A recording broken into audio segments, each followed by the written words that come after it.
Instead of throwing away, pour water and water tomato seedlings. Even the weakest seedlings will grow strong, healthy, and sturdy.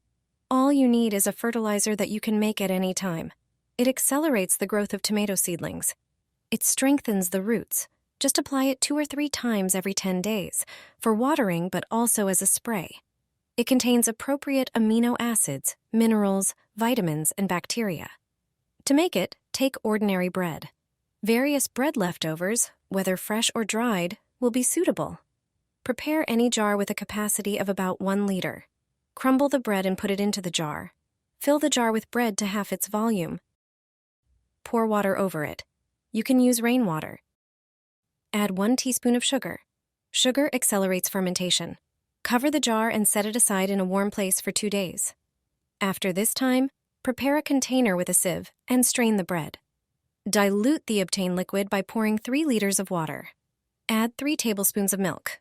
Milk will further improve the fertilizer's properties. Now just water the seedlings. You can feed smaller seedlings using a syringe. Larger ones just need watering. You can also pour the liquid into a sprayer and use it as a spray. You'll see that tomato seedlings will quickly become stronger and won't stretch out. You can also use this fertilizer for other seedlings. For example, for cucumber or pepper seedlings.